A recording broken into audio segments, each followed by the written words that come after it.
sevit अतिरिचन संसदि अध्यात्मज्ञान नित्यत्वं तत्त्वज्ञानार्थ दर्शनम एतत् ज्ञानम इति प्रोक्तम अज्ञानम इतो अन्यथा. So here Lord has told that he is declaring these 18 items as a knowledge, and anything apart from this is ignorance. So to get this knowledge on our own, it's very difficult.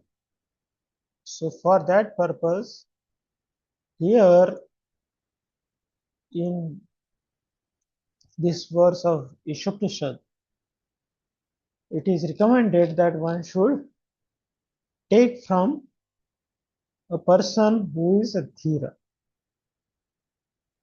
Iti shushkuma dhiranam. So one should hear from the self-realized soul. When we hear from them, then these 18 items become very easy for us to implement in our life. Otherwise,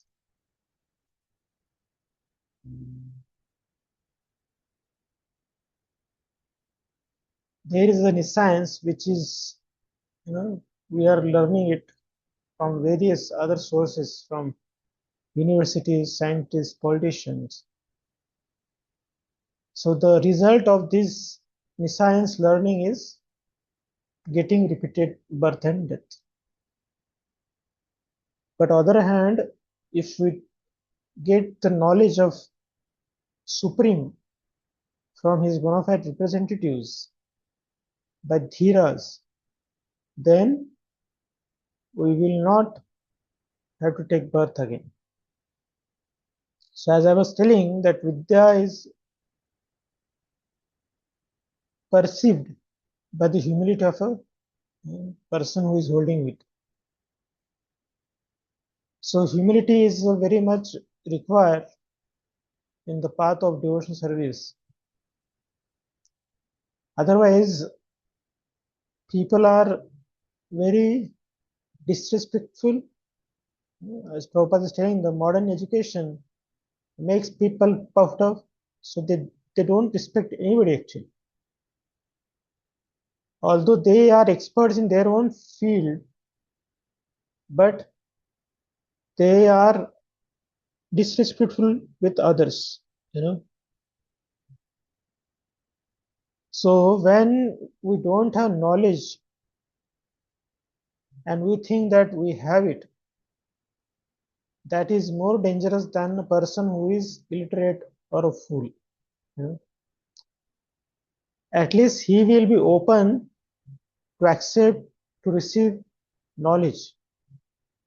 But if somebody thinks that he is already knowledgeable, then he is not open to the guidance of, saintly people.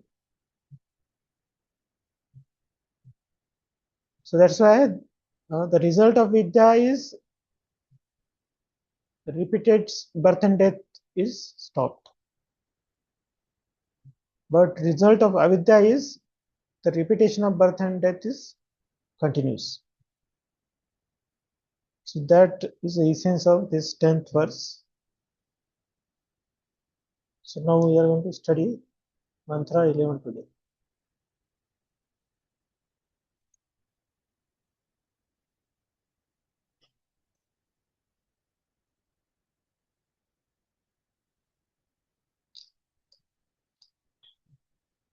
Vidyam cha yastat vedo bhayam saha avidyam mrityum tirtva vidyayam vritashnute. Only one who can learn the process of science and that of transcendental knowledge side by side can transcend the influence of repeated birth and death and enjoy the full blessings of immortality. Yes, somebody can read. Hare Krishna Prabhuji, I am reading. Since the creation of the material world, everyone has been trying to attain a permanent life.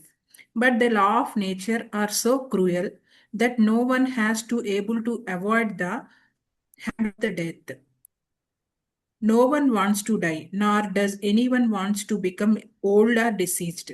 The law of nature, however, does not allow anyone immunity for the old age, disease, or death, nor has the advancement of material knowledge solved these problems. Material science can dissolve the nuclear bomb to accelerate the process of death, but it can't discover anything that can protect man from the cruel hands of old age, disease, and death. From the Puranas, we learned of the activities of Hiranyakashipu, the king who has very much advanced materially, wanting to conquer cruel death of his material acquisitions and strength of his nescience. He underwent a type of meditation so served that the inhabitants of all the planetary system become disturbed by his mysterious powers. He forced the creator of the universe, the demigod Brahma, to come down to him. He then asked Brahma for the prediction of uh, he then asked Brahma for the benediction of being Amara, by which one does not die. Brahma said that he could not award the benediction because even he, the material creation who rules all planets, is not Amara. As confirmed in the Bhagavad Gita 18.17, Brahma lives a long life, but that doesn't mean he is immortal. Hiranya means gold. Kashipu means soft.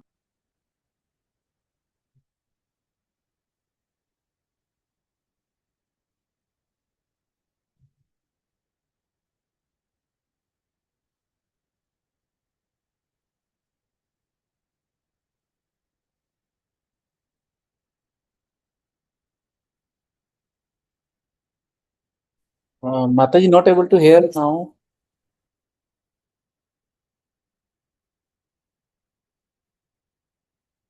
Hare Krishna Prabhuji, may I continue? Yes. Hiranya means gold and Kasipu means soft bed. This cunning gentleman, Hiranyakasipu, was interested in these two things, money and women, and he wanted to enjoy them by becoming immortal. He asked from Brahma many benedictions in the hopes of indirectly fulfilling his desire to become immortal. Since Brahma told him that he could not grant the gift of immortality, Hiranyakasipu requested that he not be killed by any man, animal, god, or any other living being within the 84 lakh species. He also asked that he not die on land, in the air or water, or by any weapon. In this way, Hiranyakasipu foolishly thought these guarantees would save him from death. And ultimately, however, although Brahma granted him all these benedictions, he was killed by the personality of the Godhead in the form of Nrisimha, the Lord's half lion, half man incarnation. And no weapon was used to kill him, for he was killed by the Lord's nails. Nor was he killed on the land, in the air, or in the water, for he was killed on the lap of that wonderful living being Nrisimha, who was beyond his conception. The whole point here is that even Hiranyakasipu, the most powerful of materialists, could not become deathless by his various plans. What then can be accomplished by the tiny Hiranyakasipus of today, whose plans are thwarted from moment to moment? Sri Isopanisad instructs us not to make one-sided attempts to win the struggle for existence. Everyone is struggling hard for existence, but the laws of material nature are so hard and fast that they do not allow anyone to surpass them. In order to attain a permanent life, one must be prepared to go back to Godhead. The process by which one goes back to Godhead is a different branch of knowledge, and it has to be learned from revealed Vedic scriptures such as Upanishads, Vedanta Sutra, Bhagavad Gita, and Srimad Bhagavatam. To become happy in this life and attain a permanent blissful life after leaving this material body, one must study this sacred literature and obtain transcendental knowledge. The conditioned living being has forgotten his eternal relationship with God and has mistakenly accepted the temporary place of his birth as all in all. The Lord has kindly delivered the above mentioned scriptures in India and other scriptures in other countries to remind the forgetful human beings that his home is not here in this material world. The living being is a spiritual entity and he can be happy only by returning to his spiritual home. From his kingdom, the personality of Godhead sends his bona fide servants to propagate this message by which one can return to Godhead, and sometimes the Lord comes himself to do this work. Since all living beings are his beloved sons, his parts and parcels, God is more sorry than we ourselves to see the sufferings we are constantly undergoing in this material condition. The miseries of this material world serve to indirectly remind us of our incompatibility with dead matter. Intelligent living entities generally take note of these reminders and engage themselves in the culture of Vidya or transcendental knowledge. Human life is the best opportunity for the culture of spiritual knowledge, and a human being who does not take advantage of this opportunity is called an Aradhama, the lowest of the human beings. The path of avidya or advancement of material knowledge for sense gratification is the path of repeated birth and death. As he exists spiritually, the living entity has no birth or death. Birth and death apply to the outward covering of the spirit soul, the body.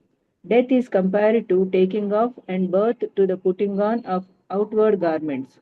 Foolish human beings who are grossly absorbed in the culture of avidya sense do not mind this cruel process. Enamored with the beauty of the illusory energy, they undergo the same miseries repeatedly and do not learn any lessons from the laws of nature. Therefore, the culture of Vidya or transcendental knowledge is essential for the human being. Sense enjoyment in the diseased material condition must be restricted as far as possible. Unrestricted sense enjoyment in this bodily condition is the path of ignorance and death. The living entities are not without spiritual senses. Every living being in his original spiritual form has all the senses, which are now materially manifested, being covered by the material body and mind. The activities of the material senses are perverted reflections of the activities of the original spiritual senses. In his diseased condition, the spirit soul engages in material activities under the material covering. Real sense enjoyment is possible only when the disease of materialism is removed. In our pure spiritual form, free from all material contamination, real enjoyment of the senses is possible. A patient must regain his health before he can truly enjoy sense pleasure again.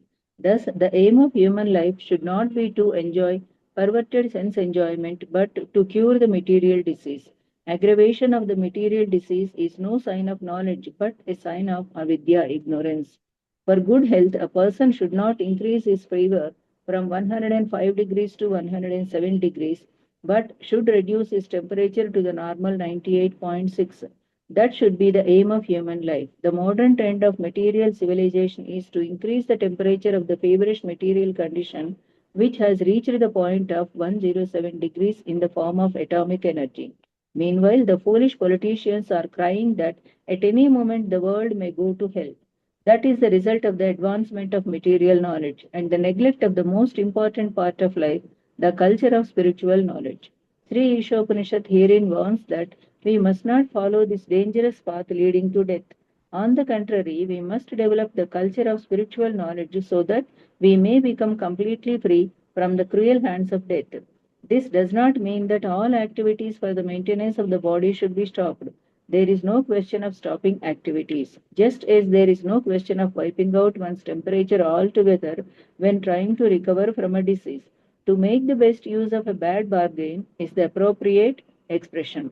The culture of spiritual knowledge necessitates the help of the body and the mind. Therefore, maintenance of the body and mind is required if we are to reach our goal. The normal temperature should be maintained at 98.6 degrees, and the great sages and saints of India have attempted to do this by a balanced program of spiritual and material knowledge. They never allow the misuse of human intelligence for diseased sense gratification. Human activities diseased by a tendency towards sense gratification have been regulated in the Vedas under the principle of salvation.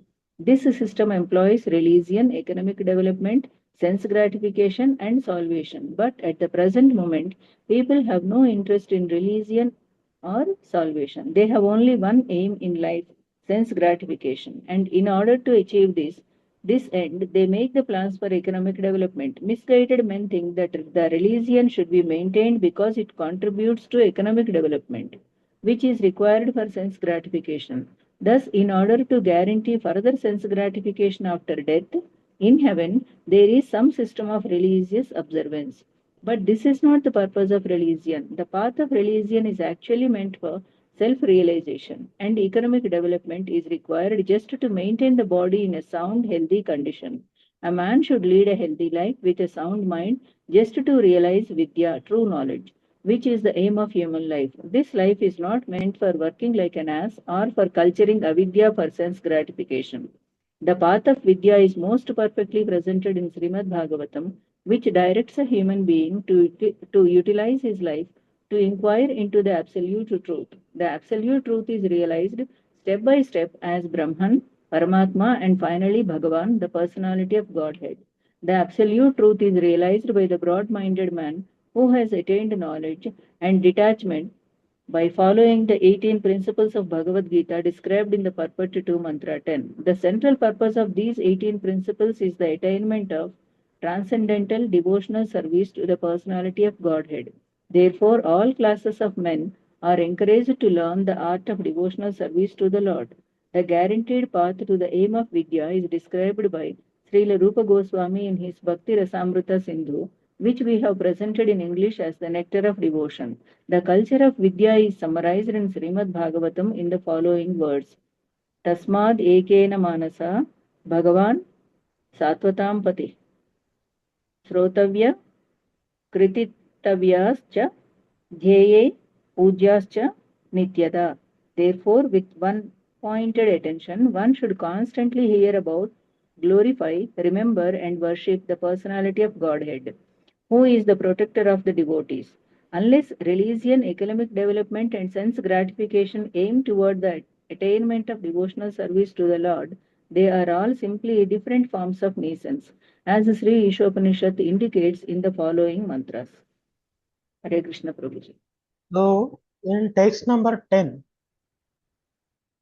we have, it is defined what is avidya and what is vidya, and how vidya is learned under the guidance of the saintly people. So now here in this verse, the result of vidya and the result of avidya, that has been explained.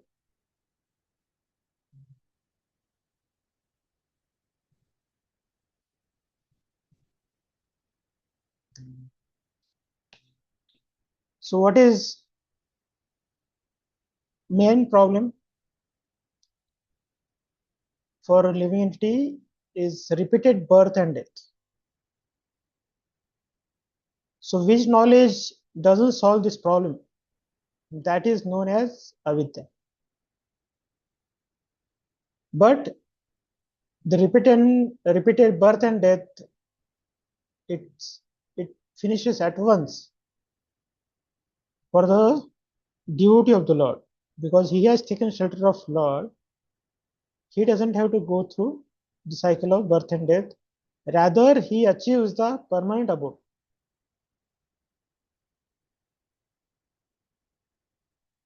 So this way, these two elements have two different results. So the main differentiating factor between Vidya and Avidya is the fruit of Avidya is repeated birth and death. And the fruit of Vidya is eternality.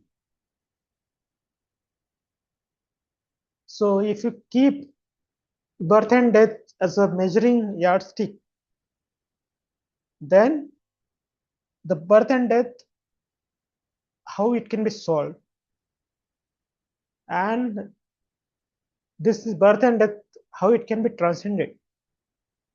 So these two aspects are Prabhupada is covering in this verse. So the first section of problem and solution. So there is problem is defined. Example of Hiranyakashipu is given. And what is the solution, that is also mentioned. And which people accept this solution and who doesn't accept this solution. So problem is the problem of repeated birth and death. That is a problem. Okay. So modern scientists, what they do, they aggravate it. They are not going to finish it off, the birth and death of the people, but they create such a modern facilities and some innovation they do by which they advance in material life. So why people want to advance in material life? Because everybody is searching for happiness. And by nature, the material world is a place of suffering. So living in it is a spiritual world which is eternally a happy place. And this world is a material world which is dukhalayam ashashvatam. It's always miserable place. So scientists being not surrendered to God, they are not surrendering to God. So they are not going to acquire spiritual world, but they have desire of spiritual world. So what is spiritual world nature? Spiritual world, there is no miseries. So scientists also want to have some facilities by which our miseries can be mitigated. So they have created such a solutions for the all miseries. If you feel heat, there is AC. If you feel cold, then there is a heater. So like that, for every pain, they are trying to cross it by inventing something new.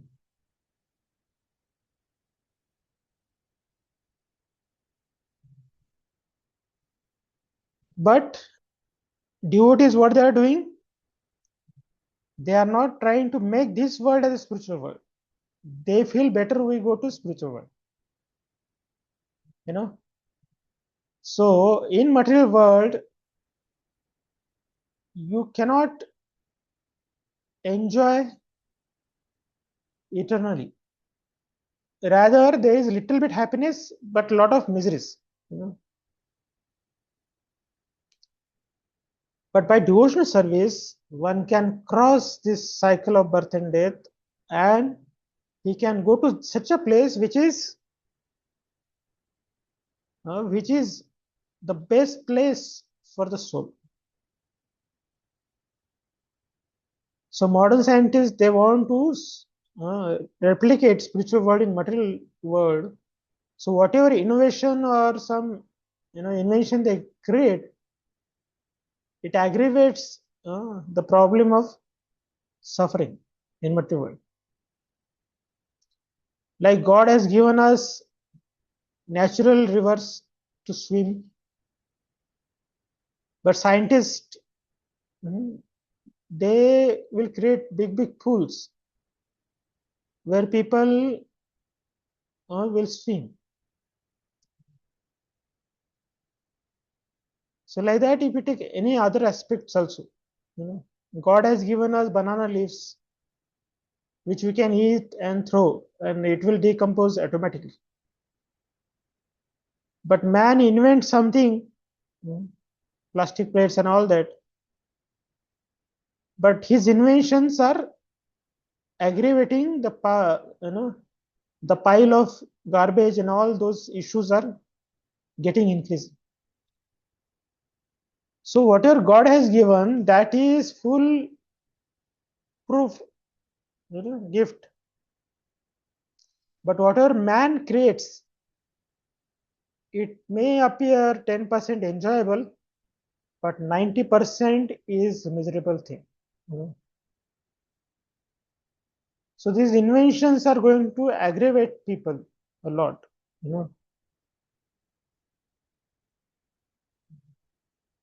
So what is the problem? Birth, death, old age, disease. That is the problem. Who imposes it? Material nature imposes it. So then Prabhupada quotes the highest advanced materialistic person is Hiranyakashipu. So how he has embraced the avidya factor, and he thought he did lot of tapasya to Brahmaji. Brahmadev got influenced by him, and Brahma asked him, ask a boon. So Hiranyakashipu asked that, please make me eternal, immortal. Then Brahmaji says, even I am not immortal. What the thing which I don't have, how can I give? Then he says, okay, if you cannot give me immortality, then I will ask some boons. So he asked, what boons he asked? That I should not die inside the home, nor I should die out of the home. Neither I should be get killed by human beings, or I should not be killed by any demons or animals. So like that, he puts a lot of conditions. I should not die in the sky. I should not die on the earth. I should not be killed by any living or dead, instrument. So like that, he asked many boons for want of immortality. So one cannot get immortality by having his own concocted plan. So that is called as avidya. If you advance in avidya, it is not going to solve the problem of repeated birth and death. So Hiranyakashipu got so many boons from Brahmadev, which is almost like he is immortal, going to be. But he doesn't know the source of his intelligence is Lord. So Lord has given him intelligence to ask such a conditions by which he secured himself. But he does not know the intelligence which he got, that is given by Krishna. So Krishna, being source of intelligence, he is more intelligent than Hiranyakashipu. So Krishna fulfilled the benediction given by Brahma, as well as Lord protected all his demands, and he killed Hiranyakashipu on the request of his devotee. So the material science in which Brahmaji is, the Hiranyakashipu is advanced. So keeping all his condition intact, Lord has killed him. So how Lord has killed him? He took him on the door. So if somebody is standing on door, he is neither inside nor he is outside. So he killed him on the doorsteps. And where did Lord kill him? Not in sky, not in earth. Lord put him on his lap. He didn't want to die in daytime or nighttime. So Lord chose time of twilight. And he told that my instruments by which I get killed, it should not be dead or it should not be alive. So Lord fulfilled that condition also. Lord rip apart his stomach by his sharp nails. So nails are neither dead or they are alive. Why they are alive? Because they grow. So Hiranyakashipu, whatever smartness he had, keeping all his conditions intact, he got killed. So same way, modern scientists, they are trying to manipulate the material world and elements by which they want to achieve immortality. But however the greatest scientist he may be, he cannot escape the death. So that way, a problem of birth and death is, we discussed, and the example of the aggravated living entity, that is Hiranyakashipu, who is thinking himself is very smart, he also gets killed. Then, what is solution for repeated birth and death?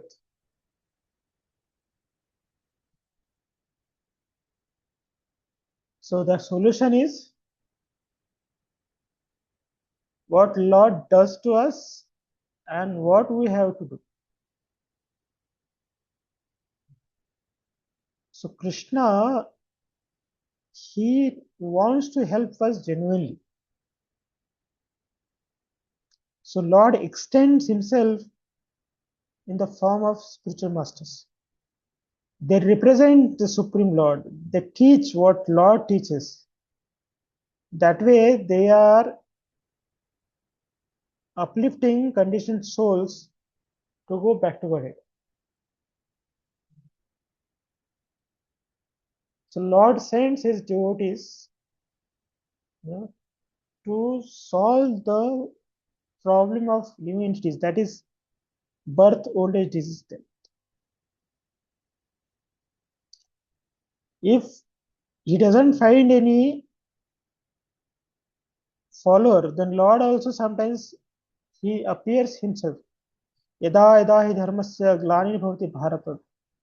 Whenever the religion takes place and religion is swayed away, that time Krishna, he appears to establish the religion.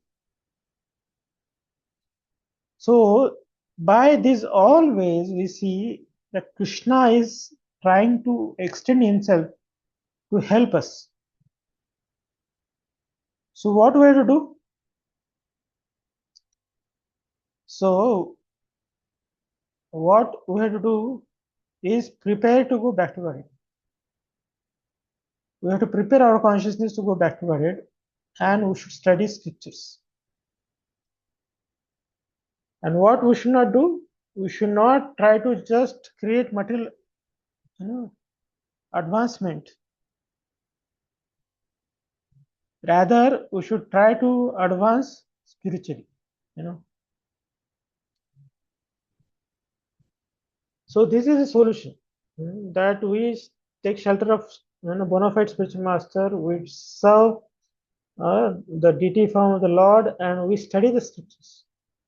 So this is solution to come out of the ignorance.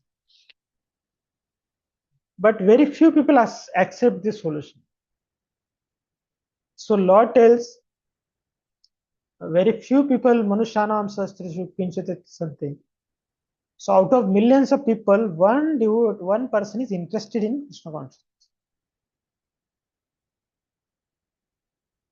So say intelligent people, they accept this solution. Like Lord Chaitanya also tells, Sumedasa. And which category people don't accept this? So Lord tells Naradhamas. They will not accept. They will think my form as a material. So such a people, they commit offense towards Lord, and they will not accept the devotional service as a solution. So for every material problem, they will create another solution, and that solution is more miserable than the original problem.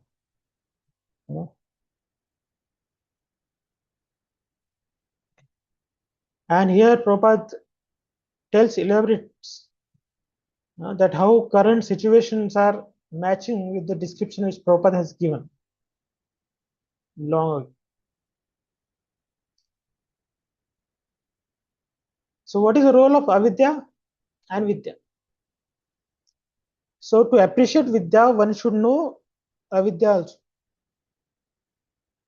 If we know only what what we should be doing, that is not sufficient. But we should also know that what we are not supposed to do. So there is a vidhi and there is a nishit. What we should be doing and what we should not be doing. So avidya means what we are not supposed to do, and vidya means what we are supposed to do. So in avidya, what it comes? So avidya is what? To think this body is all in all. That is avidya. To identify ourselves as a material body is beginning of avidya. And foolish people think they are the body. They think that this body is they.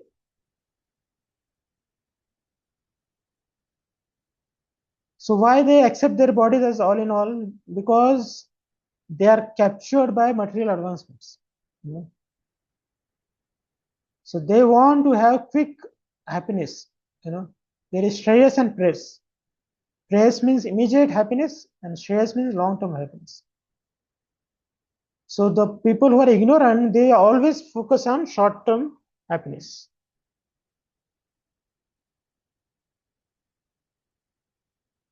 And what is the result of this, material happiness?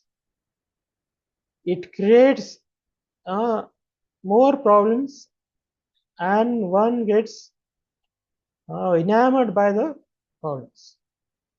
So like advance in material life is compared to increasing of fever.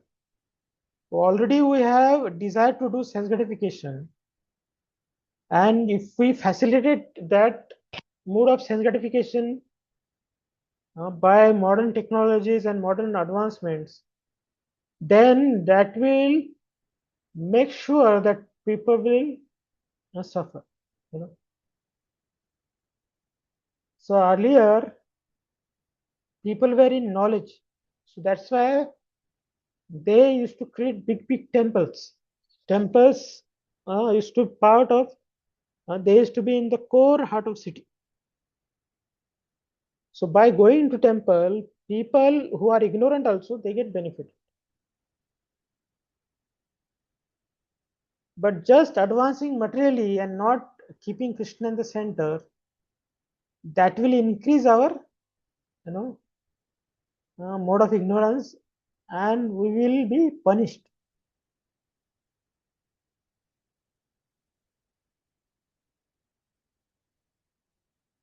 So in scriptures, there is one vidhi one has to follow, and one is nishay.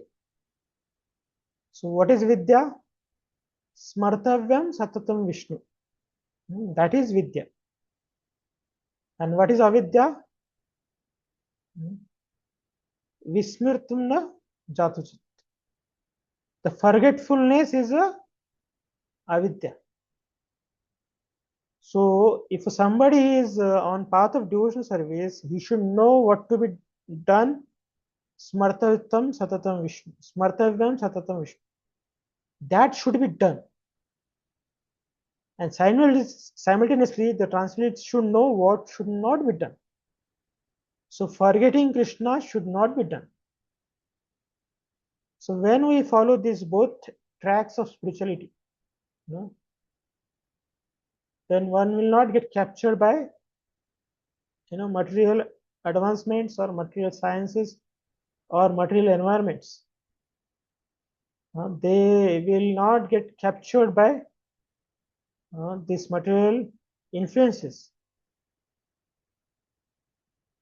So that way, this trap of material enjoyment is keeping living entity in this world, and where the living entity is suffering birth and death repeatedly. So that is the effect of avidya. So avidya takes us to darkness, and vidya takes us to enlightenment. So vidya means what? We should know who am I. We should know who is God. And we should know how we can serve God. What is that process? So this is Sambandha Vidya Prayojan. The combination of all these three aspects is considered as a Vidya. So Vidya begins with understanding that who am I and what is my situation.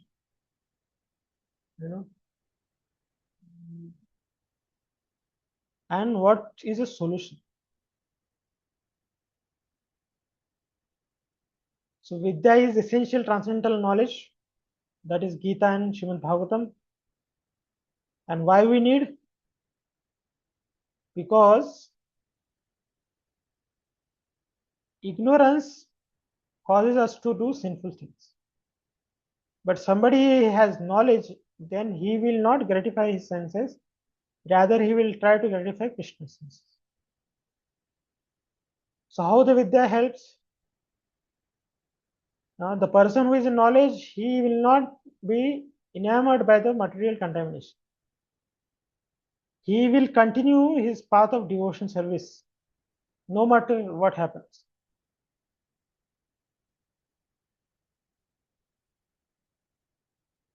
And this Vidya will take us to that place where enjoyment is natural for living entity. The living entity's natural service attitude he gets. So that is the end result of Vidya. And how one can realize the Vidya? So he has to realize this Vidya by keeping himself aligned to the instructions of Supreme Lord. So where the instructions are given, so that is given in Nectar of Devotion. Plus, this Vidya can be realized by realizing these 18 elements of Vidya.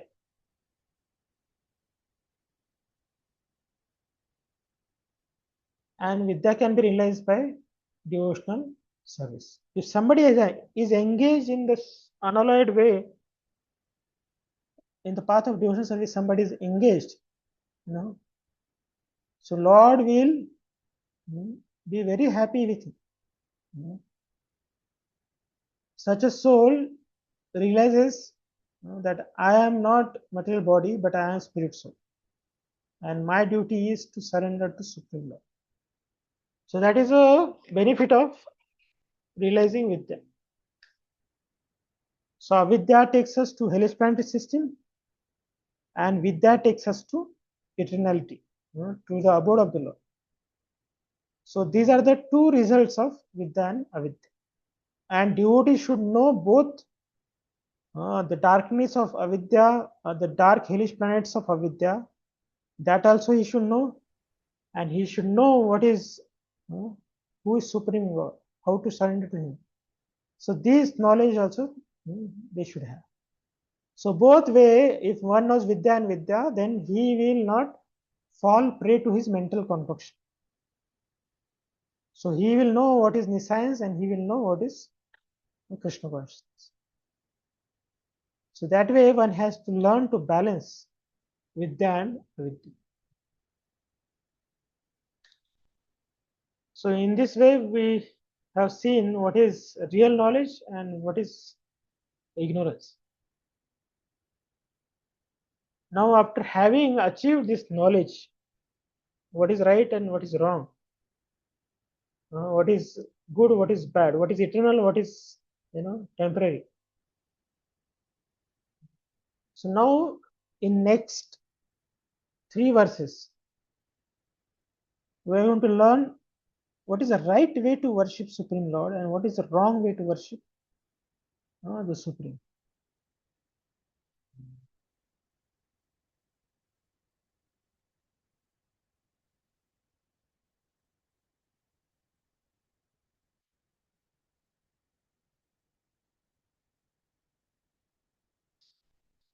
अंधात्मा प्रविशन्ति ये संभूति उपासते ततो भूय युवते तमो यौ संभूत्यामृता. Those who engage in the worship of demigods enter into darkest regions of ignorance and still more so do the worshippers of the impersonal absolute. Can I read, Shall I Prabhu? Yes. Okay. Purport. The Sanskrit word Sambhuti refers to those who have no independent existence. Sambhuti is the absolute personality of Godhead, who is absolutely independent of everything. In Bhagavad Gita 10.2, the absolute personality of Godhead, Sri Krishna states, Name vidushuragana prabhavam na maheshaya aham adirhi devananam maharshinam cha sarvasa. Neither the hosts of demigod nor the great sages know my origin or opulences, for in every respect I am the source of demigods and sages. Thus, Krishna is the origin of the powers delegated to demigods, great sages, and mystics. Although they are endowed with great powers, these powers are limited, and thus it is very difficult for them to know how Krishna himself appears by his own eternal potency in the form of a man. Many philosophers and great rishis and mystics try to distinguish the absolute from the relative by their tiny brain power. This can only help them reach the negative conception of absolute without realizing any positive trace of the absolute. Definition of absolute by negation is not complete. Such negative definition lead one to create a concept of one's own. Thus, one imagines that the absolute must be formless and without qualities. Such negative qualities are simply the reversal of relative material qualities and are therefore also relative. By conceiving of the absolute in this way, one can at the utmost reach the impersonal effulgence of God, known as Brahman, but one cannot make further progress to the Bhagwan, the personality of Godhead. Such mental speculators do not know the absolute personality of Godhead is Krishna, that the impersonal Brahman is glaring effulgence of his transcendental body, or that the Paramatma, the super soul, is his all pervading plenary representation. Nor do they know that Krishna has his eternal form with his transcendental qualities of eternal bliss and knowledge. The dependent demigods and great sages imperfectly consider him to be powerful demigod, and they consider the Brahman effulgence to be the absolute truth. But the devotee of Krishna, by dint of their surrendering unto him and their unalloyed devotion, can know that he is the absolute person and that everything emanates from him. Such devotees continuously render loving service unto Krishna and fountainhead of everything. In Bhagavad Gita 7.2.0, 7.2023, it is said that only unintelligent, bewildered person driven by strong desire for sense gratification worship the demigods for the temporary relief of temporary problems. Since the living being is materially entangled, he has to be relieved from material bondage entirely to attain permanent relief on spiritual plane, where eternal bliss, life, and knowledge exist. Shri Isopanisad therefore instructs that we should not seek temporary relief of our difficulties by worshipping dependent demigods who can bestow only temporary benefit. Rather, we must worship the absolute personality of Godhead, Krishna, who is all attractive and who can bestow upon us complete freedom from material bondage by taking us back home, back to Godhead. It is stated in the Bhagavad Gita 7.23 that the worshippers of the demigods can go to the planets of the demigods. The moon worshippers can go to the moon, the sun worshippers to the sun, etc. Modern scientists are now venturing to the moon with the help of rockets. But this is not really a new attempt. With their advanced consciousness, human beings are naturally inclined to travel in outer space and to reach other planets either by spaceships, mystic powers, or demigod worship. In the Vedic scriptures, it is said that one can reach other planets by any one of these three ways, but the most common way is by worshipping the demigods presiding over a particular planet. In this way, one can reach the moon planet, the sun planet, and even Brahmloka, the topmost planet in the universe. However, all planets in the material universe are temporarily residences. The only permanent planet are the Vaikuntha Lokas. These are found in the spiritual sky, where the personality of Godhead himself predominates, as Lord Krishna states in Bhagavad Gita 8.16. Abrahma bhuvanal loka punar avritano rajan arjuna mam upetaya tu kaunteya punar janma na vidyate. From the highest planet in the material world down to the lowest, all are places of misery wherein repeated birth and death take place. But one who attains my abode, O son of Kunti, never takes birth again. Shri Isopanisad points out that one who worships the demigods and attains to the material planet still remains in the darkest regions of the universe. The whole universe is covered by the gigantic material elements. It is just like a coconut covered by a shell and half filled with water. Since its covering is airtight, the darkness within is dense, and therefore the sun and moon are required for illumination. Outside the universe is the vast and unlimited Brahmayoti expansion, which is filled with Vaikuntha Lokas. The biggest and highest planet in the Brahmayoti is Krishna Loka or Goloka Vrindavan, where the Supreme Personality of Godhead, Sri Krishna himself resides. Lord Sri Krishna never leaves Krishna Loka. Although he dwells there with his eternal associates, he is omnipresent throughout the complete material and spiritual cosmic manifestation. This fact has already been explained in Mantra 4. The Lord is present everywhere. Just like the sun, yet he is situated in one place, just as the sun is situated in its own undeviating orbit. The problems of life cannot be solved simply by going to the moon planet or to some other planet above or below it. Therefore, Sri Ishopanishad advises us not to bother with any destination within the dark material universe, but to try to get out of it and reach the effulgent kingdom of God. There are many pseudo worshippers who become religionists only for the sake of name and fame. Such pseudo religionists do not wish to get out of this universe and reach the spiritual sky. They only want to maintain the status quo in the material world under the garb of worshipping the Lord. The atheist and impersonalist lead such foolish pseudo religionists into the darkest regions by preaching the cult of atheism. The atheist directly denies the existence of Supreme Personality of Godhead, and the impersonalists support the atheist by stressing the impersonal aspect of Supreme Lord. Thus far we have not come across any mantras in Sri Ishopanishad in which the Supreme Personality of Godhead is denied. It is said that he can run faster than anyone. Those who are running after other planets are certainly persons, and if Lord can run faster than all of them, how can he be impersonal? The impersonal conception of Supreme Lord is another form of ignorance arising from an imperfect conception of the absolute truth. The ignorant pseudo religionists and the manufacturers of so called incarnations who directly violate the Vedic injunctions are liable to enter into the darkest region of the universe because they mislead those who follow them. These impersonalists generally pose themselves as incarnations of God to foolish persons who have no knowledge of Vedic wisdom. If such foolish men have any knowledge at all, it is more dangerous in their hands than ignorance itself. Such impersonalists do not even worship the demigods according to the scriptural recommendation.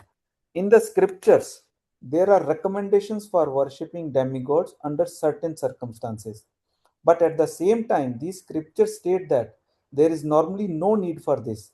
In Bhagavad Gita 7.23, it is clearly stated that the results derived from worshipping the demigods are not permanent. Since the entire material universe is impermanent, whatever is achieved within the darkness of material existence is also impermanent. The question is how to obtain real and permanent life. The Lord states that as soon as one reaches Him by devotional service, which is one and only way to approach the personality of Godhead, one attains complete freedom from bondage of birth and death. In other words, the path of salvation from the material clutches fully depends on principles of knowledge and detachment gained from serving the Lord. The pseudo-religionists have neither knowledge nor detachment from material affairs. For most of them want to live in golden shackles of material bondage under the shadow of philanthropic activities disguised or as religious principles. By a false display of religious sentiments, they present a show of devotional service while indulging in all sorts of immoral activities. In this way, they pass as spiritual masters and devotees of God. Such violators of religious principles have no respect for the authoritative acharyas, the holy teachers in the strict disciplic succession.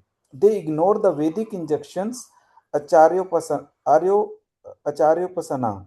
One must worship at the acharya, and Krishna's statement in Bhagavad Gita 4.2, Evam Parampara Praptam, the supreme science of God is received through the disciplic succession. Instead, to mislead the people in general, they themselves become so called acharyas. But they do not even follow the principle of acharyas. Those rogues are most dangerous element in the human society because there is no religious government. They escape punishment by the law of the state. They cannot, however, escape the law of Supreme, who has clearly declared in Bhagavad Gita that envious demons in garb of religious propagandists shall be thrown into the darkest region of hell. Bhagavad Gita 16.19-20. Shri Isopanisad confirms that these pseudo-religionists are heading towards the most obnoxious place in the universe after the completion of their spiritual master business, which they conduct simply for sense gratification. Hare Krishna. So last section from verse number 9 to 11, we learn what is Vidya, what is Avidya. And we learned their results. Vidya word spiritual world and Avidya words as hellish planets. So now from text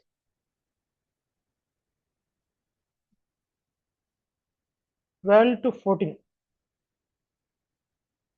the people who are in knowledge, for them, what is the right and wrong way of worshipping? The people who have got the knowledge of Vedas, how they worship rightly and how they worship wrongly. That has been discussed now in verse number 12 to 14. So the word Sambhuti means supreme absolute truth. And Asambhuti means those who are not absolute truth, but they are dependents of absolute. They are not God, but they are demigod. They are dependents. They depend on the Supreme Lord. So people, after learning Vedas, they get to hear and read the description of heavenly planets. So they get attracted to those abodes. And they want to do karma kand and they want to get to those abodes. Bhutanyanti bhutejya devanyanti devata. So like that, where they want to go, they worship that kind of persons. So they have learned Vedas and they have opportunity to become immortal. But their worship has now changed. They are worshipping the demigods. Okay? If they are not worshipping demigods, so they want to worship Supreme. So in that also, while worshipping Supreme, they get stuck up to the realization of Brahman. Brahman is supreme. The absolute impersonal is supreme. Like that, on the path of Sambhuti, these are the blocks, where people stuck up to impersonalism. If they cross it, or then they stop at Paramatma relation.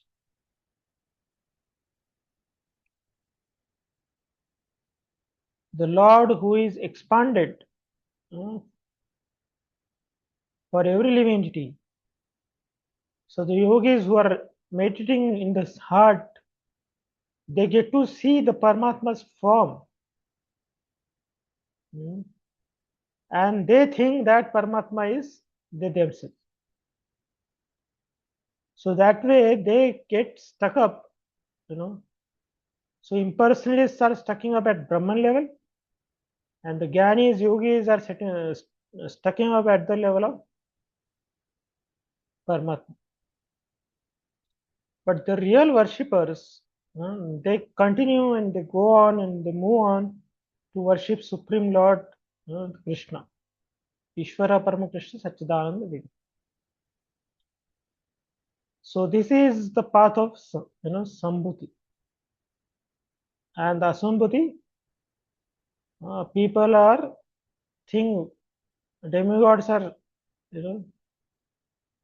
they give the results, so they worship them for temporary results. Yamimam pushpam vacha. They succumb themselves to this temporary enjoyments.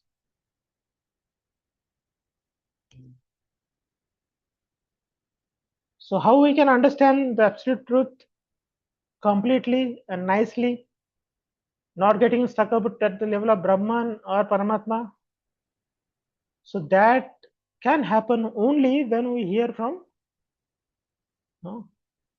saintly people. Sanmukhritam, Jnane prayasamudapasya namanteva जीवंति सन्मुखृताम भवदीय वार्ताम स्थाने स्थिता श्रुतिगताम तनुवांग मनोपीर ये प्रायेशो अजित जितो अपसित त्रिलोक्याम. Yes, somebody can read translation. Shall I read, Prabhu? Yes. Those who, even while remaining situated in their established social positions, throw away the process of speculative knowledge and with their body, words, and mind offer all respects to descriptions of your personality and activities, dedicating their lives to these narrations, which are vibrated by you personally and by your pure devotees, certainly conquer your lordship, although you are otherwise unconquerable by anyone within the three worlds. Hare Krishna. So the Gyanis and Karmis and Yogis, they cannot capture Krishna. They cannot, achieve the abode of the Lord. But devotees very easily they conquer the Supreme Lord. And how Lord gets conquered? When Lord sees that devotees are engaged in his glorification and his remembrance. Tatam prasanga momam virya bhavanti rutkarna rashayana. So when two people come together and what they discuss, that totally depends upon what is their engagement, what is their mindset. If suppose two people, business people are meeting in a business place, then their subject matter of discussion will be business. Two sport players are meeting together, then what is their topic of discussion? That is of sports. So like that, people have their own association where they have their own topics to discuss, But devotees, what is their discussion? Satam prasanga mama virya samvido. The devotees of the Lord who are satam, saintly, they are engaged 24/7 in glorifying Supreme Lord. So when we pay oral reception to such a pure narrations, then the Lord who is unconquerable gets conquered.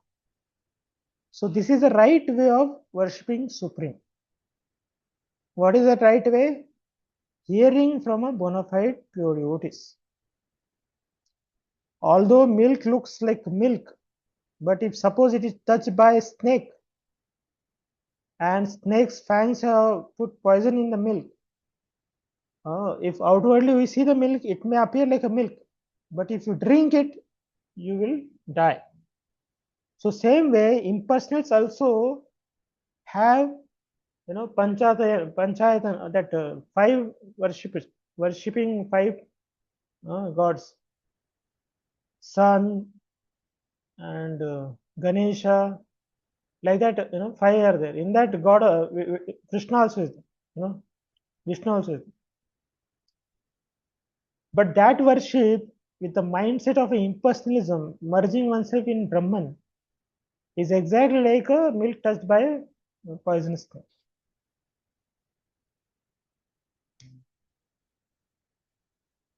So here, what is the inability to understand absolute truth? First, what is the position of absolute truth?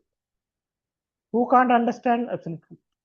And what is the way to understand him? So what is absolute truth's position? So absolute truth is independent of anything. That's why it's called as Sambhuti. And Krishna is that absolute personality of Godhead. He is the source of demigods, sages, and mystics. And he appears by his own internal potency in the form of man. So that is the position of absolute truth. Second, who cannot understand him? Impersonalists, demigod worshippers, and pseudo devotees. So pseudo devotees are they are like wind boats. The way the wind flows, they will turn their boat. So they are not pakka devotees, they are not absolutely surrendered to Lord, but they are taken external form of a devotee, but inner substance is impersonal. So such a people cannot understand that Supreme Lord. So in this, the first category, who cannot understand absolute Lord, that is A is impersonalist. So what is their problem? So these people, they are thinking Lord as a formless. So what is their understanding? Negative conception of absolute truth. They create own conception of absolute truth. Conclude absolute truth to be impersonal, formless, no qualities. And this description supports atheism. So how they are wrong? So form of ignorance arising from imperfect conception of absolute truth. So when worshipper has no perfect knowledge about the absolute truth, then he thinks impersonalism is all in all. So if impersonal is Brahma Jyoti, that is in effulgence of the Lord,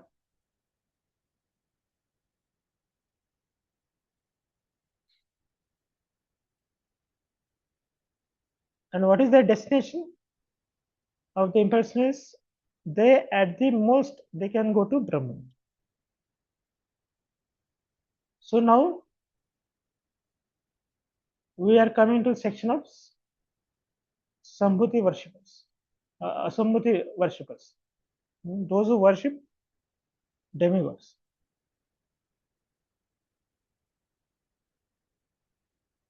So demigod worshippers, what they think? Krishna is also another demigod. You know. And why the demigod worship demigods? Because they are unintelligent, they are bewildered, they have so strong desire to get some sense gratification, which will give them temporary relief. So, like a child, he may go to a shop of, cigarette, and he may pay money there. So the shopkeeper, when he gets money, he doesn't look at the customer, he looks at the money. The one who hand overs them the money, they will hand over that item. So same way, demigods, if you worship demigods, then they will give us temporary sense gratification. Whether that sense gratification is good or bad, that is not their consideration.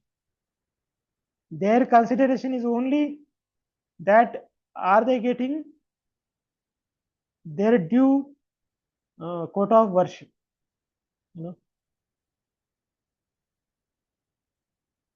So demigod worshippers are called as unintelligent. Because if suppose somebody, if person goes to shopkeeper, he asks for cigarette, the shopkeeper will give cigarette. But if this question he asks his father that I want cigarette, take this money, then the father will give him big slap. So that's why when devotees go to ask for some material benedictions from the Supreme Lord, the Lord does not fulfill our material desires, but also He will take away our material desire. So the worship of Supreme Lord, at the level of Bhagwan, it finishes our desires to do material sanctification. But the demigod worshippers are less intelligent, and the demigods have to provide them whatever they worship do, whether that is good or bad for them, that is not in consideration. Their job is only that they should return it to those who worship whatever they ask. That's why Brahma also gives benedictions to Hiranyakashipu. Shivji also gives benedictions to many times to demons, and they only run behind him to kill him. So such a unintelligent person, such a worshippers are come in the category of demigod worshippers. And what is their destination? So demigod worshippers go to the abodes of demigods. That is Swargalok, Chandralok, whatever. And why this demigod worshipper or impersonal worshipping is a problem? Because the demigods themselves are bound. As such a demigods cannot help others. They only have death. So how can they award immortality to others?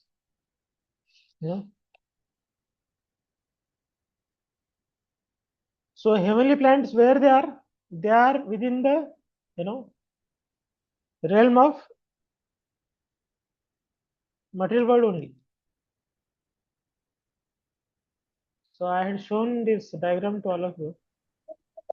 Again, I will show. Prabhuji, excuse me. Yeah. Prabhuji, can I ask something?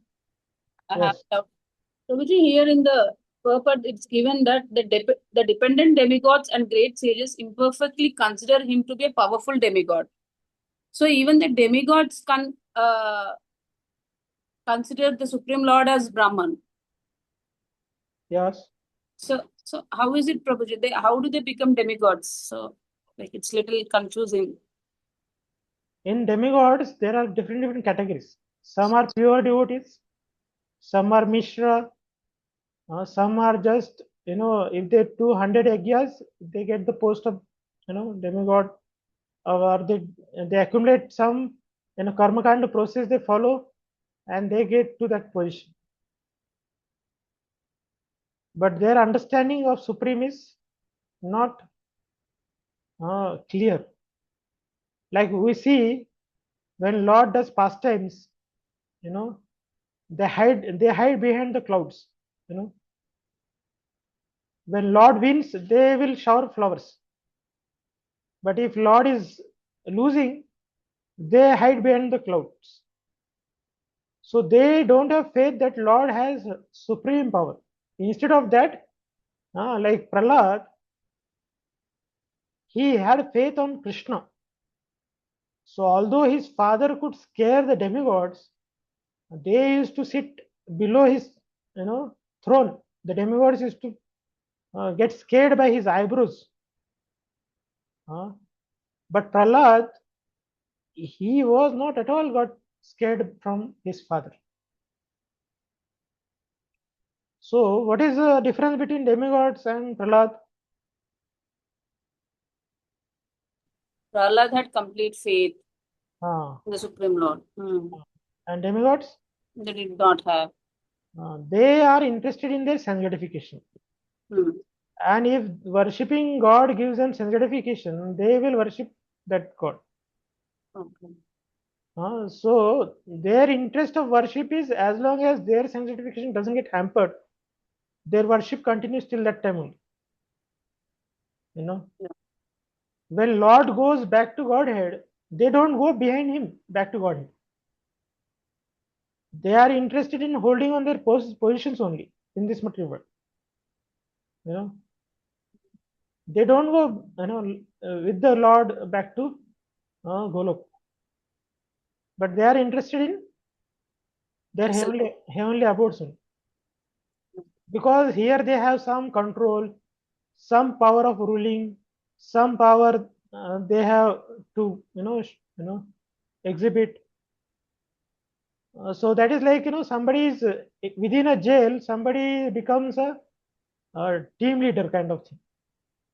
He has power within his hand, whom to allot which service in jail, whom to give how much bread. That much he gets the control. But that is not independence.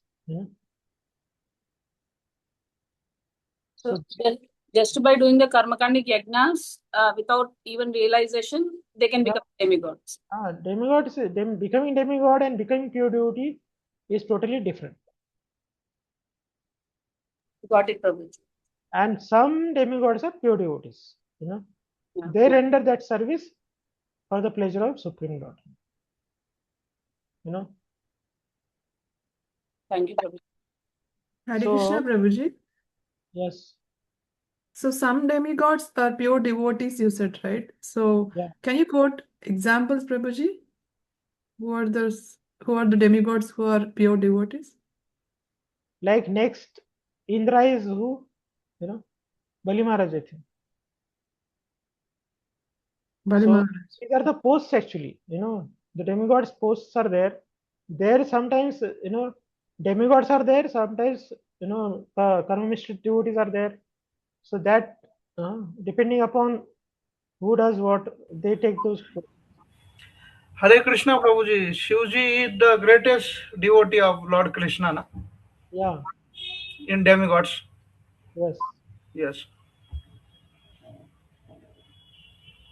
Okay, Prabhuji, thank you. What is obvious of demigods is that they accept the supremacy of the Lord and they do the task which is given to them. And in return, they get some yagyas, ahutis they get. So they get their quota of enjoyment. But a devotee of the Lord, he is not interested even in the position of demigod. He doesn't want to become Brahma. For him to become a grass in Vrindavan, that is better position than becoming Lord of this Brahma as a Brahma. For them that position is insignificant than becoming an insignificant grass in Vrindavan, where the dust particle of the devotees falls on their head. So that position they prefer.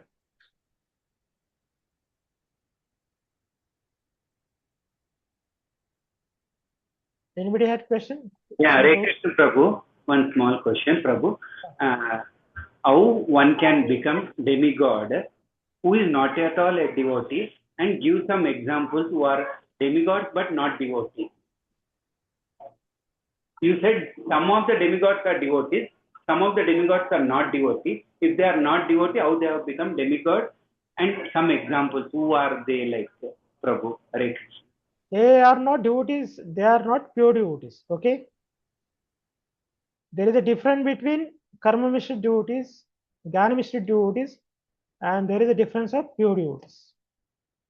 So Indra, when he saw that he is not getting his worship quota, then he started harassing the Vrajavasis by throwing the torments of rain, Samvartak clouds. So he is pure devotee, or he is what kind of devotee? Tell me. He can't be a pure devotee. So he will not do such a activity if he is a pure devotee.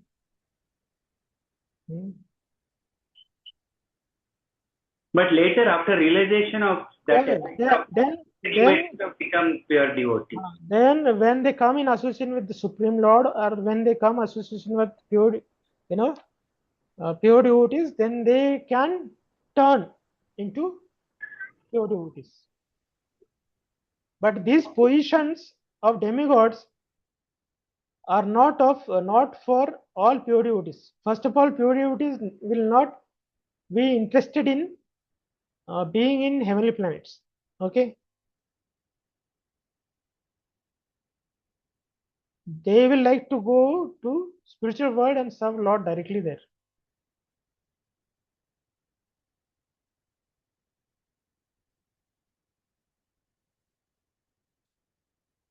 It's clear?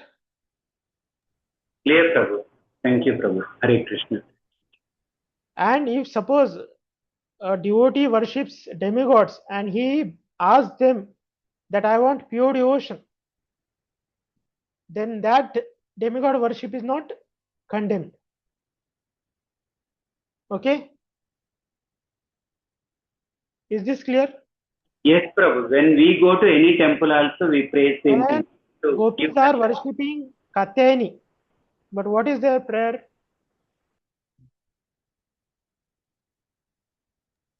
To get Krishna. I will just share that prayer.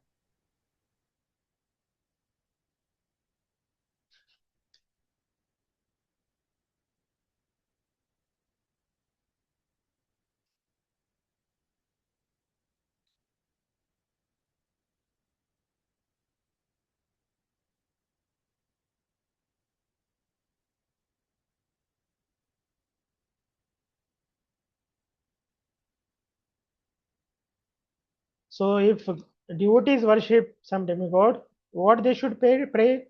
So gopis are praying to Katyayani. What they are praying? Katyayani Mahamaye Mahayogindhishwari Nandagopa Sutam Devi Patim Me Kurute Namaha. So what the gopis are praying to demigods, and this demigoddess, read this. Oh, each of the young unmarried girls performed her worship while chanting the following mantra. O Goddess Katyani, O great potency of the Lord, O possessor of great mystic power and mighty controller of all, please make the son of Nanda Maharaja my husband. I offer my obeisances unto you. Purport. No, the gopis are praying to Katyayani for same prayer. That is award us Krishna as our husband. So we see Rukmini also is worshipping Ambika. So what she is praying to Ambika?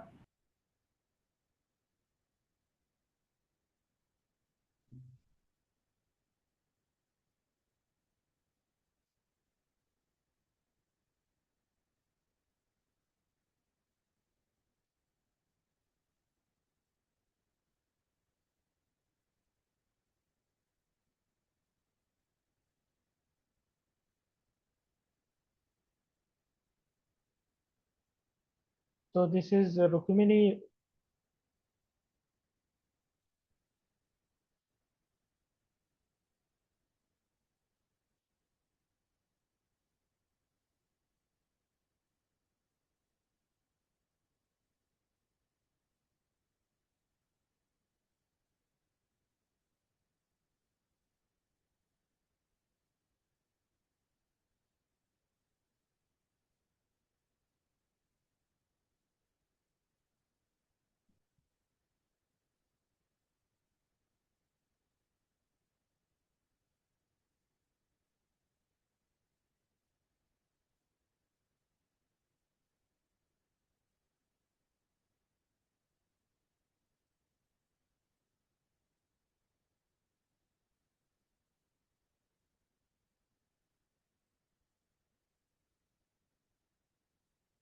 So see her prayers.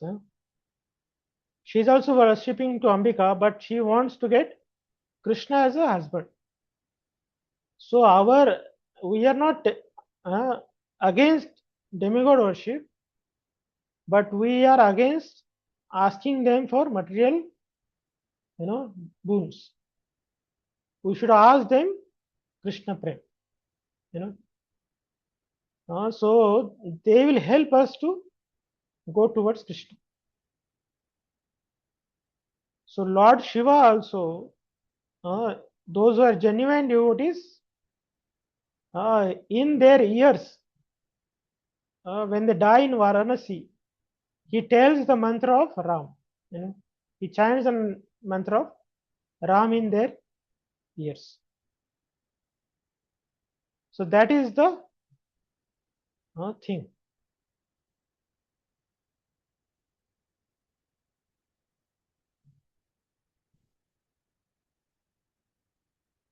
So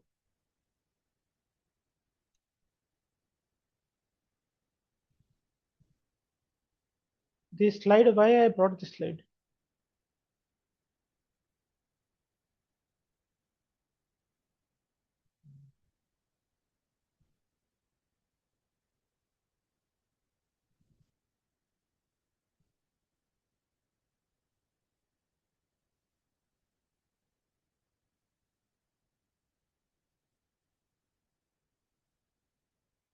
So this slide, all of you know, huh?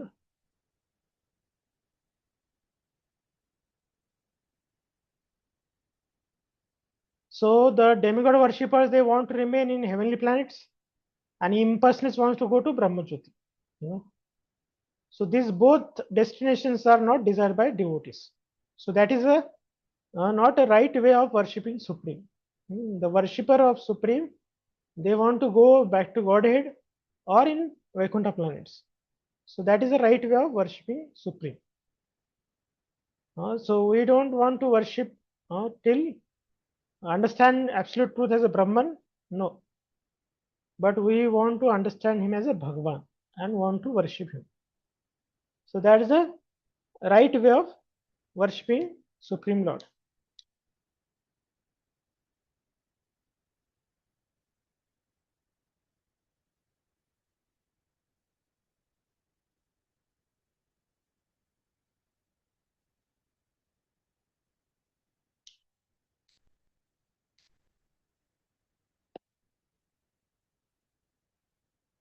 So what is the problem with worshipping demigods? Their planets are temporary, and one again will have to come back to cycle of birth and death. And what is it? Prabhupada is telling here how one can go to Chandralok or Indralok or whatever by mystic powers or by demigod worship.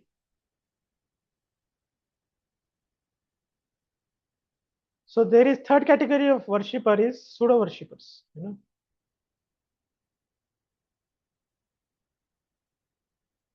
They are worshipper for the namesake. What is their desire? They don't want to get out material world.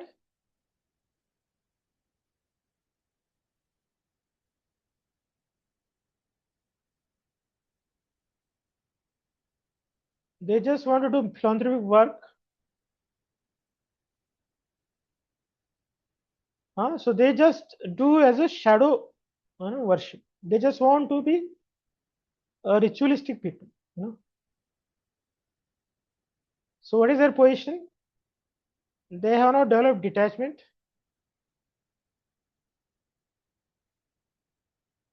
But they proclaim themselves as great spiritual teachers.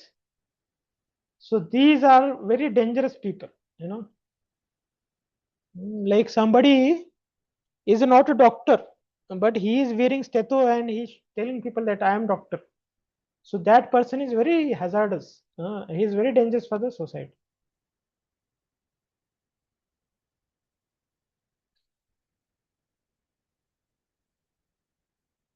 So such as pseudo worshippers, they may become famous and they may be adored by ignorant people, but they cannot escape from the punishment of Supreme Lord.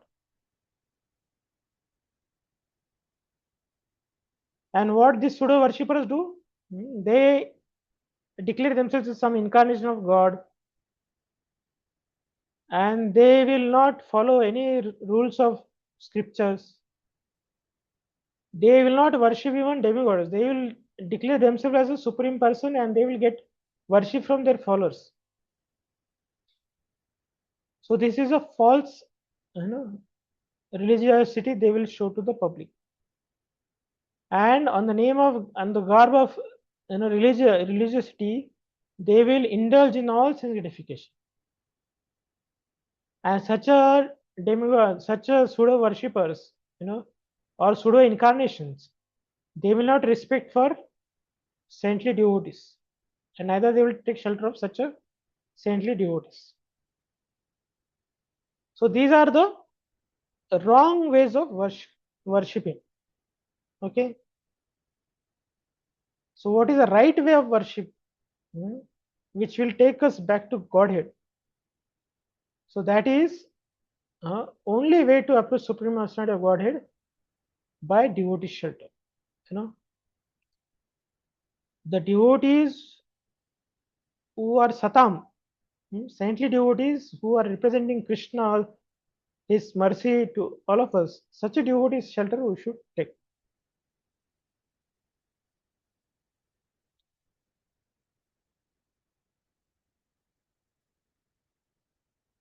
So here it is mentioned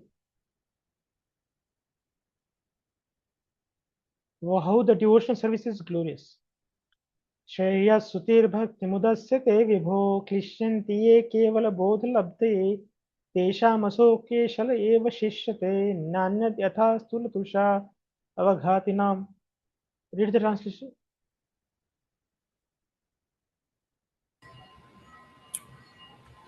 My dear Lord,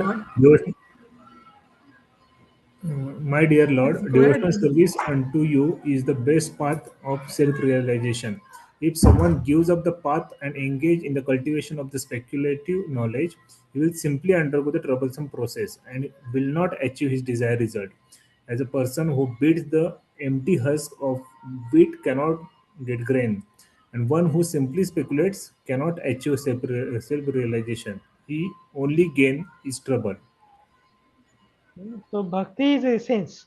If that is not there, then all endeavors are just waste of time. Shama eva hi kevala.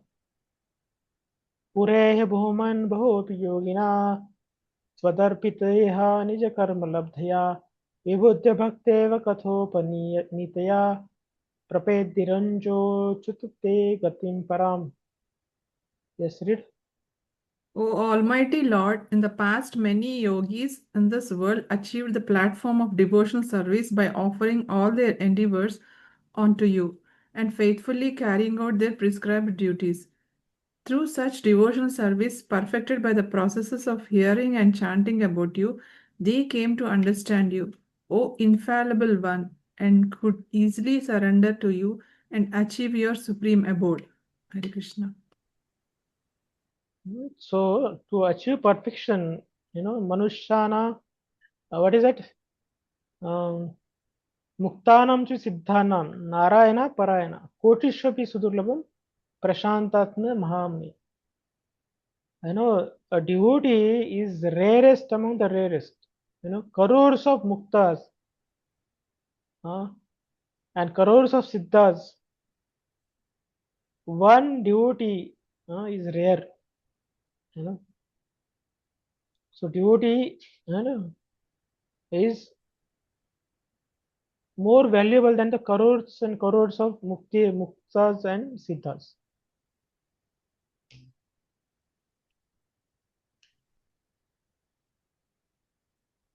Okay. Any questions till now? What is right way of worship? What is wrong way of worship?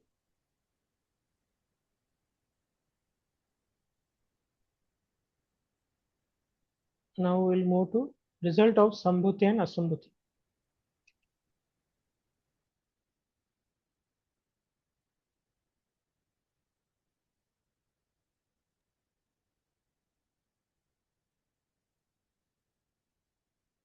So the words may be difficult, Sambhuti, Asambhuti.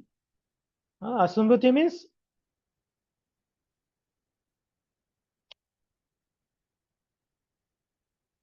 what is those who have no independence. Sambhuti means the Lord, who is independent. So now result of worship of Asambhuti and Sambhuti, that is in verse number 13. Anyadevahu sambhavan anyadahura asambhavat iti shushramadhiranam yenastad vichachakshire. It is said that one result is obtained by worshipping the supreme cause of all causes, and that another result is obtained by worshipping what is not supreme. All this is heard from the undisturbed authorities who clearly explained it. Yes. Hare Krishna Prabhuji, may I read? Yes. Purport. The system of hearing from undistributed authorities is approved in the mantra unless one hears from a bona fide acharya who is never disturbed by the changes of the material world. One cannot have the real key to transcendental knowledge. The bona fide spiritual master who has also heard the Stuti mantras or Vedic knowledge from his undistributed acharya never presents anything that is not mentioned in the Vedic literature. In the Bhagavad Gita 9.25, it is clearly said that those who worship the Piters or forefathers attain the planets of the forefathers, that the gross materialist who make plans to remain here stay in this world, and that the devotees of the world who worship none but Lord Krishna, the supreme causes of all the causes, reach him in his spiritual sky. Here, also in Sri Isopanisad, it is verified that one achieves different results by different modes of worship. If we worship the Supreme Lord, we will certainly reach him in his eternal abode. And if we worship demigods like the sun god or moon god, we can reach their respective planets without a doubt. And if we wish to remain on this wrecked planet with our planning commissions and our stopgap political adjustments, we can certainly do that also. Nowhere in authentic scriptures is it said that one will ultimately reach the same goal by doing anything or worshipping anyone. Such foolish theories are offered by self made spiritual masters who have no connection with the parampara, the bona fide system of disciplic successions. The bona fide spiritual master cannot say that all paths lead to the same goal and that anyone can attain this goal by his own mode of worship of the demigods or of the supreme or whatever. Any common man can very easily understand that a person can reach his destination only when he has purchased a ticket for that destination. A person who has purchased a ticket for Calcutta can reach Calcutta, but not Bombay. But the so called spiritual masters say that any and all paths will take one to the supreme goal.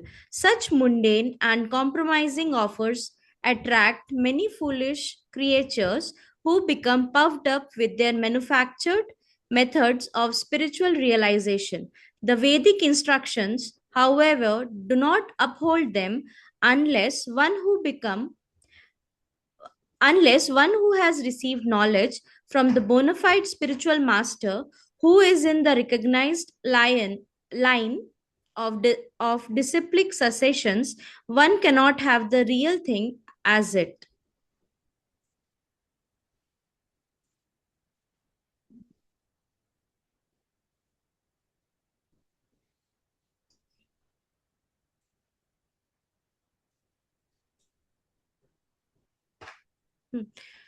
as it is. Krishna tells Arjuna in the Bhagavad Gita, Ivam parampara praptam, imam rajatsyo viduha, sa kaleshneha mahata, yogo nasta param tapa. This supreme science was thus received through the chain of disciplic successions, and the saintly kings understood it in that way. But in course of time, the succession was broken, and therefore the science as it is appears to be lost. When Lord Sri Krishna was present on this earth, the Bhakti Yoga principles defined in the Bhagavad Gita had become distorted. Therefore, the Lord had to re-establish the disciplic system, beginning with Arjuna, who was the most confidential friend and devotee of the Lord. The Lord clearly told Arjuna, Bhagavad Gita 4.3, that it was because Arjuna was his devotee and friend that he could understand the principles of the Bhagavad Gita. In other words, only the Lord's devotee and friend can understand the Gita. This also means that only one who follows the path of Arjuna can understand the Bhagavad Gita. At the present moment, there are many interpreters and translators of this sublime dialogue who care nothing for Lord Krishna or Arjuna. Such interpreters explains the verses of the Bhagavad Gita in their own way and postulate all sorts of rubbish in the name of the Gita. Such interpreters believe neither in Sri Krishna nor in his eternal abode. How then can they explain the Bhagavad Gita? Krishna clearly says that only those who have lost their sense worship the demigods for paltry rewards, Bhagavad Gita 7.20 verses 7.2023, ultimately he advises that one give up all other ways and modes of worship and fully surrender unto him alone, Bhagavad Gita 18.66. Only those who are cleansed of all the sinful reactions can have such unflinching faith in the Supreme Lord. Others will continue hovering on the material platform with their paltry ways of worship and thus will be misled from the real path under the false impression that all paths lead to the same goal. In this mantra of Sri Isopanisad, the word Sambhavat by worship of the supreme cause. It's very significant. Lord Krishna is the original personality of Godhead, and everything that exists has emanated from him. In the Bhagavad Gita 10.8, the Lord says, Aham sarvasya prabhavo mataha sarvam pravartate iti iti matva bhajante mam budva bhava samavita. I am the source of spiritual and material worlds. Everything emanates from me. The wise who perfectly know this engage in my devotional service and worship me with all their hearts. Here is a correct description of the Supreme Lord given by the Lord Himself. The words Sarvasya Prabhava indicate that Krishna is the creator of everyone, including Brahma, Vishnu, and Shiva. And because these three principal deities of the material world are created by the Lord. The Lord is the creator of all exist in the material and spiritual worlds. In the Atharva Veda, Gopala Tapna Upanishad 1.24, it is similarly said, he who existed before the creation of Brahma and who enlightened Brahma with Vedic knowledge is Lord Sri Krishna. Similarly, the Narayana Upanishad states, then the Supreme Person, Narayana, desired to create all living beings. Thus, from Narayana, Brahma was born. Narayana created all the Prajapatis. Narayana created Indra. Narayana created 8 Vasus. Narayan created 11 Rudras. Narayana created the 12 Adityas.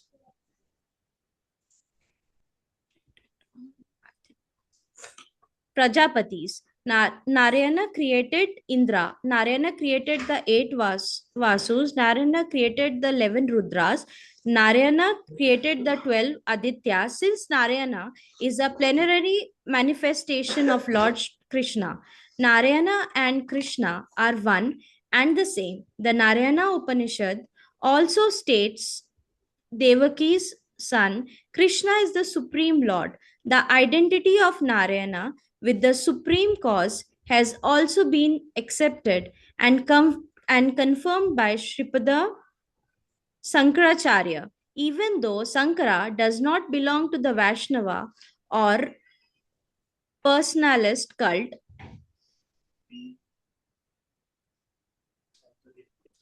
the Arthava Veda Maha Upanishad also states only Narayana existed in the beginning when neither Brahma nor Shiva nor fire nor water nor stars nor sun nor moon existed. The Lord does not remain alone but creates as he desires. Krishna himself states in the Moksha Dharma, I created the Prajapatis and the Rudras. They do not have complete knowledge of me because they are covered by my illusory energy. It is also stated in the Varaha Purana, Narayana is the supreme personality of Godhead, and from him, the four-headed Brahma was manifested, as well as Rudra, who later became omniscient.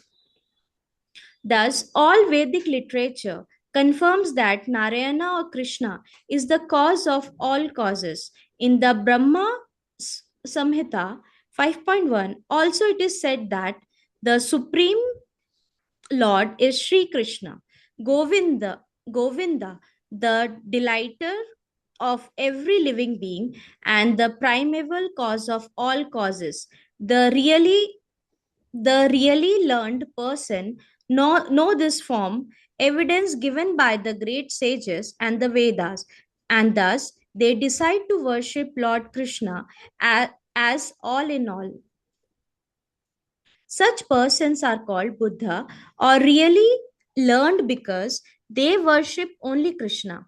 The conviction that Krishna is all in all is established when one hearts the transcendental message from the undisturbed Acharya with faith, and one who has no faith in or love for Lord Krishna cannot be convinced of this simple truth. Those who are faithless are described in the Bhagavad Gita 9.11 as mudhas, fools or asses. It is said that the mudhas decide the personality of Godhead because they do not have complete knowledge from the undisturbed Acharya. One who is disturbed by the whirlpool of material energy is not qualified to become an Acharya. Before hearing the Bhagavad Gita, Arjuna was disturbed by the material whirlpool. By his affection for his family, society, and community, thus Arjuna wanted to become a philanthropic, non-violent man of the world. But when he became Buddha, by hearing the Vedic knowledge of the Bhagavad Gita from the Supreme Person, he changed his decision and became a worshipper of Lord Sri Krishna, who had himself arranged the battle of Kurukshetra. Arjuna worshipped the Lord by fighting with his so called relatives, and in this way, he became a pure devotee of the Lord. Such accomplishments are possible only when one worships the real Krishna and not some fabricated Krishna invented by foolish men who are without knowledge of the intricacies of the science of Krishna described in the Bhagavad Gita and Srimad Bhagavatam.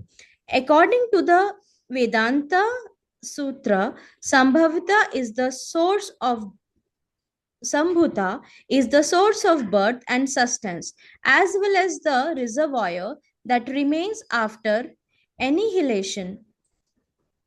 The Srimad Bhagavatam, the natural commentary on the Vedanta Sutra by the same author, maintains that the source of all emanations is not like a dead stone, but is abhigna or fully conscious.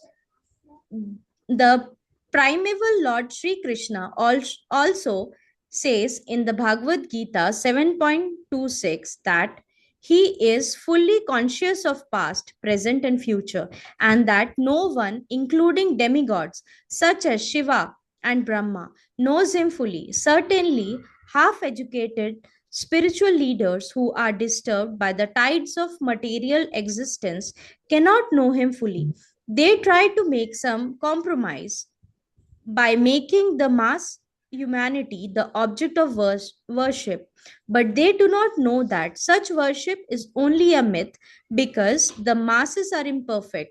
The attempts by these so called spiritual leaders is something like pouring water on the leaves of a tree instead of the root. The natural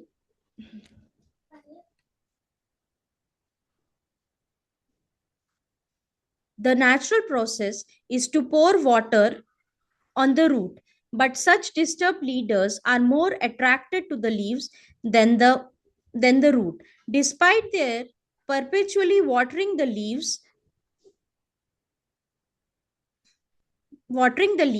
however, everything dries up for want of nourishment. Isopanisad advises us to pour water on the root, the source of all germination. Worship of the mass of humanity by rendering bodily service, which can never be perfect, is less important than service to the soul. The soul is the root that generates different types of bodies according to the law of karma. To serve human beings by medical aid, social help, and educational facilities, while at the same time cutting the throats of poor animals in slaughterhouses, is no service at all to the soul, the living being. The simple way to worship the Supreme Lord in this age of disturbance is to hear and chant about his great activities.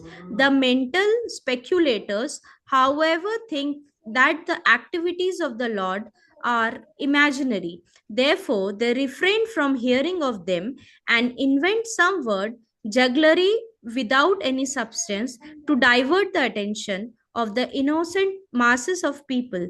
Instead of hearing of the activities of Lord Krishna, such pseudo spiritual masters advertise themselves by inducing their followers to sing about them. In modern times, the number of such pretenders has increased considerably, and it has become a problem for the pure devotees of the Lord to save the masses of people from the unholy propaganda of these pretenders and pseudo incarnations. The Upanishads indirectly draw our attention to the primeval Lord, Sri Krishna, but the Bhagavad Gita, which is the summary of all the Upanishads, directly points to Sri Krishna. Therefore, one should hear about Krishna as he is by hearing from the Bhagavad Gita or Srimad Bhagavatam, and in this way, one's mind will gradually be cleansed of all contaminated things. Srimad Bhagavatam 1.2.17 says, by hearing of the activities of the Lord, the devotee draws the attention of the Lord. Thus, the Lord, being situated in the heart of every living being, helps the devotee by giving him proper directions. The Bhagavad Gita 10.10 confirms this. Dadami buddhi yogvan tam yena mam upayanti te. The Lord's inner directions cleanse the devotee's heart of all contamination produced by the material modes of passion and ignorance.